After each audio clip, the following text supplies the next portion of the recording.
Hello, my name is Jenny Rude. I am the Associate Director of Academic Advising here at UCA, and I'm here today to tell you about advising and how that works at UCA, and also talk about your students' schedule and some details there. So I'm going to attempt to share my screen here, and we will get started. Okay. All right. So, students will be meeting with their assigned advisors, and the goal of these sessions today is really to connect with their advisor. We have 28 professional advisors at UCA, and students are assigned based on their major. So our advisors are embedded into the colleges. So if it's a business major, they will have an advisor in the College of Business.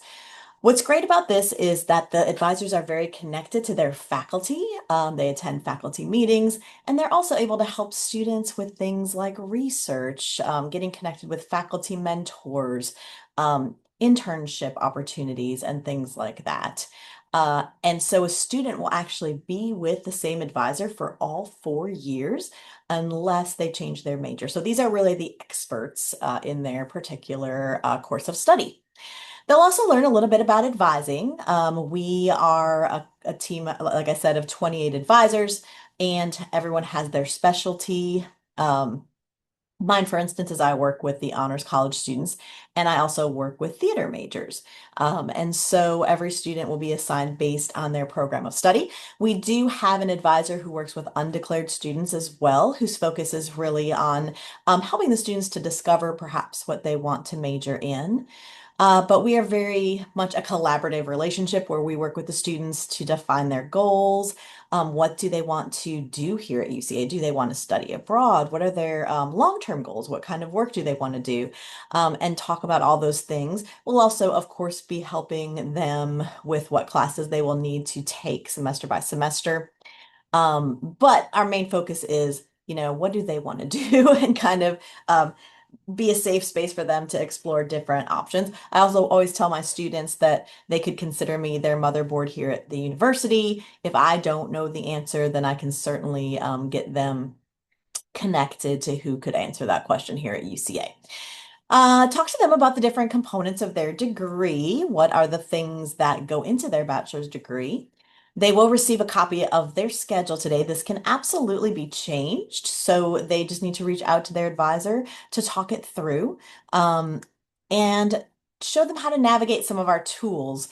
Student self-service is a great tool open to students where they can look at browse classes, register, change their schedule, but they can also see grades when they roll and things like that. And of course, they will know how to contact their advisor and how to make schedule changes in the summer. Students can change their schedule, like I said. They will have the ability to change their schedule themselves after they attend SOAR. However, we do encourage students to reach out to their advisor just to for some assistance early on because we understand they may not know how to do that yet, and we want to make sure that they don't make a mistake. Because some classes look like they're open when they're actually waitlisted, and there's all sorts of ticky things in the system sometimes that a student who's never done it before would not necessarily recognize. Um, a bachelor's degree is comprised of 120 hours. You have to have 120 hours to graduate with a degree. Those are made up of several different ingredients that include the lower division core and the upper division core. Back in my day, they were called general education classes, but they are lower division core classes that everyone has to complete. Major requirements are usually 30 to 40 hours. Sometimes a student may require a minor. This is due to the fact that, with their core requirements and their major requirements, they don't hit 120, so a minor may be required. And oftentimes a student just wants to take a minor because they are interested in another subject. Some degrees have specific requirements. For instance, a Bachelor of Arts may require them to complete a foreign language. A Bachelor of Science may require certain things. Bachelor of Science in Education, Bachelor of Business Administration, Bachelor of Science in Nursing. These different degree types have different requirements associated with them. And of course, we have many resources for keeping track of it all. Those are things like the undergraduate bulletin, which is the course catalog. We used to have, those books you could page through. Now everything's digital. We have some sample degree plans I'll show you in a minute. Every department usually has a major check sheet where students can, um, search psychology, get a check sheet of all the different classes. And then we do have a core check sheet, which students will receive a copy of their core check sheet. As well. So the lower division core, I know this is very hard to see, but there is a QR code if you want to get a closer look. Lower division core classes, 38 hours students have to complete in different subjects, critical inquiry, effective communication, global learning, and responsible living. And so students have usually a lot of choice. Some programs, like for math, for instance, a student who's an English major will take a very different math class than a student who's business or pre-med. So the advisor will have placed them in the proper class based on their major. But sometimes, in creative works and world cultures, they have to do two classes overall in global learning. So they have a lot of choices. There's everything from film appreciation to philosophy, religion, economics. So a student can take their pick oftentimes and kind of maybe explore something that they're interested in or think they might be interested in, and it will count in their requirements for graduation. Um, we also have sample degree plans for every major. This kind of this one's a little different because it's for nursing, and you'll notice that nursing actually starts in the summer with their program once students are admitted into nursing.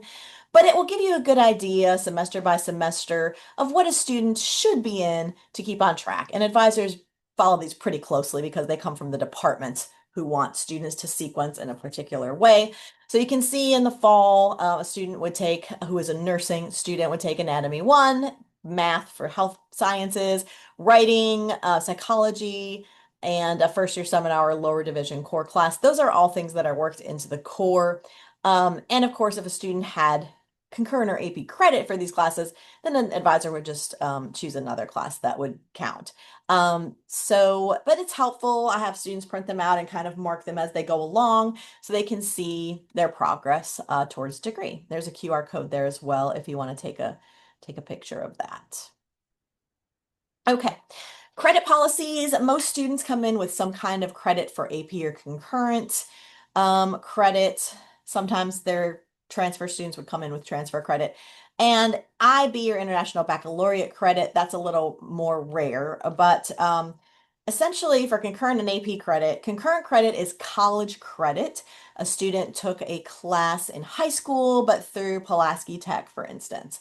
That credit, in order to get it here at UCA, the registrar's office needs the transcript from Pulaski Tech or UALR or whatever college or university they took the credit through. They cannot accept it on a high school transcript. So to have it here at UCA, that transcript has to be requested through the college or university through which the student took the credit. It has to be sent officially from that university to our registrar's office here at UCA. Students have to accept their concurrent credit because it is college credit, so they have to disclose it and they have to send it. Advanced placement or AP credit is a little different. That is based on the score student receives on the AP exam. Typically, if they get a 3 or higher, they receive some kind of credit. In the undergraduate bulletin, you can find a chart to see what comes in as what. Um, Students can actually decline AP credits if they want to, not all of it, like they could reject some, AP credit that they have coming in. Some reason students sometimes will do this is if it's a class that's really important for their major, that's a building block class for the next thing. Like it kind of just goes to part one, part two, part three. For instance, biology 1440 is one that I see often that students will decide they would like to take biology 1440, which is the first course here at UCA that builds to the next, that builds to the next.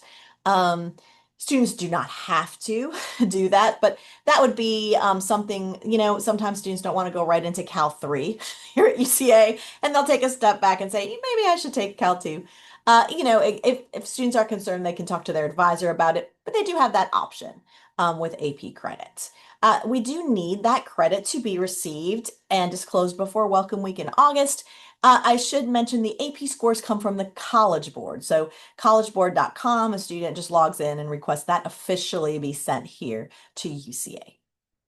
Um, when building your schedule or your student schedule, excuse me, this is based on the information that we have so far. So whatever the student filled out on their advising questionnaire that they received prior to SOAR, listing out what AP and concurrent credit they have or what they might be interested in, advisors built their schedule based on that information. Again, sometimes in the summer, those things changed. AP credit often comes in July. However, advisors have tried to avoid classes that students reported that they had if they could. If there's the only exception to be would be if they took the test for the class, but they don't have the AP score yet because it's not coming until July. If it was, for instance, a psychology major, they took the exam, but they don't have the score yet, the advisor probably opted to put them into that class so that they could get in it just in case, because it would be really hard in July to get a seat in that class. And we want to make sure that they're set up so that they can progress. If credit has not been received, students can't go into a course for which credit anticipated as a prereq. That just means if a student says, hey, I have Chem 1 and Chem 2, I do, but it's not here and has not been evaluated, we cannot go and put them then into organic chemistry 1, for which, Chem 1 and Chem 2 are prereq until they get the credit here and it's evaluated. Um, Sometimes a major may require general electives, i.e., whatever you want to take, free electives. Psychology is another good example of that, where even with the major, the minor, the lower division core, they have room for some general electives. So that's really fun for students. They can try things out. Um, some majors that are more regimented, like business, nursing, biology, maybe a little bit harder to find general electives, but sometimes a student comes in with so much AP and concurrent credit that for that first semester, just to get them to 15, they may get a little bottlenecked until they complete some major classes, and so general electives may be required in that case. 15 hours, all students will be in at least 15 hours on their schedule. They may be in 17. Sometimes if a student is a science major, they take 2 lab sciences their first semester. Those are 4 credit hours, but everything else is 3 credit hours. So the math kind of works out a little wonky. If they have concerns, please see their advisor. Other things you may see on the schedule, all students take a first year seminar course. That is a course that's built into the lower division core. It's not an extra course. And it's designed for students it's most of the first year seminars are actually part of the learning communities. So they may live in a specific learning community like WISH or STEM or HPAL, and their first year seminar course is with those students. So there is it's an academic class, but there's also some introduction to college, to collegiate life type of material covered there. And it's students in their cohort and students in their learning community, so they're making those connections, and it's a great class for that. Also, students maybe in transitional courses, and that's based on their high school GPA or scores that they may have received on the ACT. Again, those are required by the state of Arkansas. So if they have any questions or concerns, just have them talk to their advisor about that. And there are always options to take a test called the AccuPlacer to see if you can test out of those transitionals. Please tell students to reach out to their advisors with questions. We're here to help all summer. If their particular advisor is out for any reason, there are always advisors backing them up in the same college who can help and assist. So we are happy to help and want to answer all the questions we can and help the students to feel comfortable with their schedule. Just to give you a little heads up on the advising timeline for fall and spring students, we have mandatory advising. So students have to come see their advisor at least once a semester, and they will not be able to register for the next semester until they do so. We're always here though. We'd love to see them more if they're struggling or have questions or concerns or want to change their major or just want to talk about it. We are here, but we make them come see us at least once. And at that time, we talk about the next semester, what classes would be what we suggest that they would register in. and have those conversations and check in and see how they're doing. So timeline for spring courses, typically the beginning of November is when students register for spring. So they'll be meeting with advisors in September and October. And then for the next year, for fall and summer, if a student wants, that registration takes place in early April. And then the students will meet with their advisors in February and March. And we're all contacting the students, usually once a week. Come in, come in, come in, make an appointment, make an appointment. So anything you can do to encourage your students to check their email would be fantastic. And we will also typically say, hey, to prepare for the advising appointment, please bring some questions. Maybe print off your lower division core check sheet and check some things off. Look at Degree Works. We have a tool called Degree Works, which is fantastic. It's a degree audit that students have access to, where they can see like all the different ingredients that go into their degree, what they've done, what they need, etc. And so we will communicate with students about that. If you or your student have questions, they can always contact us. We would encourage them to please include your student ID, and that way we can get back faster and make sure that we can give you the correct information. If students email from their Cub email account, that will allow us to actually go into their account and look because it's password protected. So due to FERPA regulations, we'd be able to then go into their account and answer questions, but also general questions we can, of course, answer. There's somebody on the advising email during normal business hours, Monday through Friday, 8 to 4:30, all the time during those hours. So please encourage students to also if they're not able to get a hold of their advisor for any reason, or if there's just general questions, we can definitely assist. But again, students will have their advisor's information, and that would be the person that we would recommend that they connect with, who'll be able to assist them with anything that they need, and who they'll definitely get to know today and over the next couple of semesters. So thanks very much, and I hope you have a great day.